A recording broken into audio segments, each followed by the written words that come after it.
sama-sama jadi pemimpin. Kenapa yang satu itu bisa menggetarkan jiwa, yang satu itu nyebelin? Ternyata ada pendekatan yang ditemukan oleh dua orang ahli, namanya resonan leadership. Resonan leadership itu apa? Anda menjadi pemimpin yang menggetarkan. Masuk ke hati, masuk ke jiwa orang-orang yang Anda pimpin. Dan Anda dikenang dengan baik oleh mereka. Bagaimana Anda menjadi seorang resonan leader? Simak video ini hingga tuntas.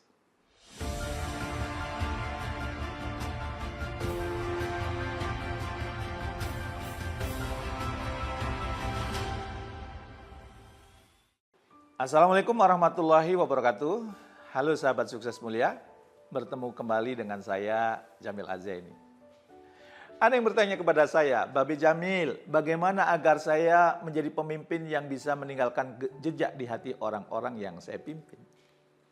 Tentu banyak variasi jawaban yang bisa kita berikan. Ya. Dan salah satunya ya ternyata ada satu hal yang membedakan antara pemimpin biasa dan pemimpin yang benar-benar meninggalkan jejak di hati orang yang ia pimpin. Apa itu? Bukan sekedar karisma, bukan pada kecerdasan intelektual, tapi pada resonansi. Iya, resonansi hati. Seorang resonan leader tidak hanya memimpin dengan logika, tetapi dengan kehadiran yang menenangkan, energi yang menular, dan hati yang bergetar selaras dengan timnya. Ia tidak sekedar memberi arahan, tetapi menghadirkan getaran yang membangkitkan semangat orang-orang di sekitarnya. Kalimatnya sederhana, tapi nadanya tulus. Gerak tubuhnya tenang, tapi penuh makna. Dan itulah yang disebut oleh Richard Boyd Aziz dan Annie McKee sebagai resonan leadership. Boyd Aziz dan McKee itu mendefinisikan resonansi leader sebagai gaya kepemimpinan yang mampu menciptakan harmoni emosional dalam hubungan kerja melalui empati, kesadaran diri, dan kemampuan mengelola emosi dengan penuh cinta. Resonansi dalam konteks ini bukan sekedar menyenangkan orang lain. Bukan hanya itu. Ia berarti menciptakan koneksi emosional yang dalam, koneksi antara hati pemimpin dengan orang-orang yang ia pimpin. Pemimpin yang resonan adalah pemimpin yang sadar sepenuhnya akan diri dan pengaruhnya. Yang hadir dengan niat baik, yang menyalakan semangat bukan dengan kata-kata keras, tetapi dengan energi kedamaian dan ketulusan. Lihatlah realitas dunia, ya, khususnya dunia kerja saat ini. Penuh tekanan, penuh ketidakpastian, dan tuntutan yang tak ada habis-habisnya. Target naik terus. Banyak pemimpin menjadi disonan, penuh stres, kehilangan empati, fokus pada hasil tanpa hati. Mereka mungkin berhasil dalam angka, tetapi gagal dalam makna. Organisasinya mungkin tumbuh, tapi manusianya rapuh. Burnout, disengagement, bahkan kehilangan makna hidup menjadi fenomena global yang saat ini sedang terjadi. Dan semua itu menurut riset McKee ya, tahun 2019 ya, 6 tahun yang lalu ya. Seringkali ternyata berakar pada kepemimpinan yang kehilangan resonansi.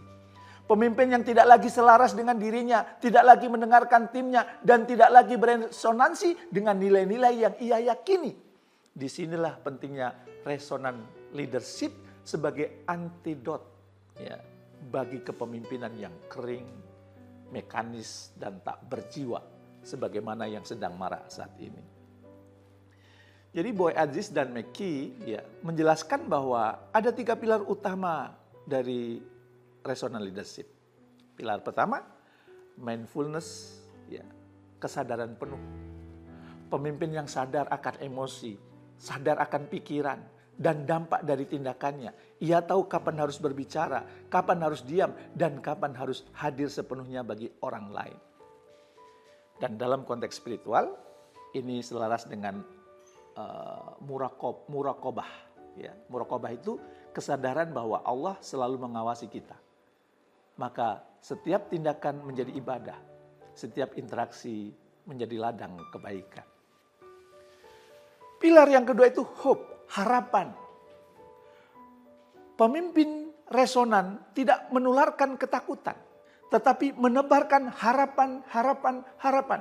Di tengah krisis ia berkata, kita bisa melewatinya. Ia bukan hanya memotivasi, tetapi menumbuhkan keyakinan kolektif bahwa masa depan bisa lebih baik. Masa depan kita jauh lebih hebat dibandingkan hari ini. Kita bisa mewujudkan masa depan yang jauh lebih menarik dibandingkan hari ini. Dan pilar ketiga, compassion atau mungkin welas asih, Raufur Rahim. Ini adalah inti dari resonansi. Compassion membuat pemimpin mampu memahami penderitaan orang lain dan mengubahnya menjadi tindakan nyata. Ia tidak hanya mengerti, tetapi mengulurkan tangan. Dalam pandangan agama, ya, terutama agama yang saya anut ya Islam, compassion adalah bentuk nyata dari rahmah. Rahmah juga bisa ya. Jadi rahmat juga bisa. Jadi pemimpin yang punya rahmat akan melindungi, bukan menekan. Menguatkan, bukan menjatuhkan. Dan mari kita bandingkan sejenak. Pemimpin resonan, ya, itu menciptakan getaran positif. Ia hadir dengan energi yang menenangkan, menumbuhkan dan menyembuhkan. Sedangkan pemimpin disonan menciptakan getaran negatif. Ia memicu ketegangan, memicu stres dan jarak emosional. Ketika seorang pemimpin marah, sinis atau sarkastik, ya, resonansinya turun. Ia mungkin tidak sadar, tapi energi negatif itu menjalar cepat ke seluruh tim. Orang jadi takut bicara. Inovasi pun akhirnya terhenti dan organisasi kehilangan ruhnya. Sebaliknya, ketika pemimpin hadir dengan empati, mendengarkan dengan hati, dan berbicara dengan kehangatan, energinya menular. Emosi pemimpin menyebar seperti virus, menularkan berbagai kebaikan, mengeluarkan energi kepada orang-orang yang dipimpinnya. Dan ada 3 langkah nyata untuk menemukan resonansi dalam diri dan tim kita. Yang pertama Pak, mulailah dengan kesadaran diri. Ya. Kalau di dunia pengembangan diri sering disebut self-awareness. Kenali emosi, kenali niat, dan nilai-nilai terdalam Anda. Tanyakan setiap hari, apakah energi saya hari ini membawa kedamaian atau ketegangan bagi tim? Seperti yang dikatakan Peter Senge. Leadership start with self-mastery. Pemimpin yang belum menaklukkan dirinya akan sulit menggerakkan orang lain. Yang kedua, latih kehadiran penuh. Mindful presence. Di tengah rapat, di tengah kesibukan, hadir sepenuhnya untuk orang lain. Simpan ponsel, tatap mata mereka, dengarkan dengan niat memahami, bukan untuk membalas, bukan untuk menghakimi. Kehadiran seperti ini menciptakan getaran yang dalam. Mereka merasa dihargai, merasa didengar, dan merasa diterima. Asik kan? Dan yang ketiga, bangun budaya compassion dalam tim. Jadikan empati bukan sekedar nilai, tetapi perilaku. Apresiasi kebaikan kecil, maafkan kesalahan, itu adalah sesuatu yang seharusnya menjadi kebiasaan. Ya. Bantu rekan yang sedang jatuh.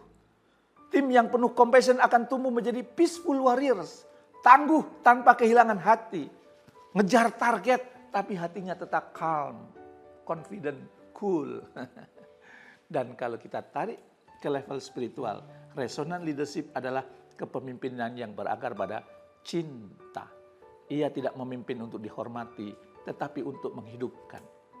Ia tidak mencari pengikut, tetapi menyentuh hati manusia, menyentuh hati orang-orang yang mengikutinya. Sahabat sukses mulia, dunia hari ini tidak kekurangan pemimpin cerdas. Yang langka adalah pemimpin yang menggetarkan hati. Resonant leadership adalah jalan untuk menghadirkan kembali ruh kemanusiaan dalam dunia bisnis, dalam dunia organisasi, bahkan di dalam keluarga kita.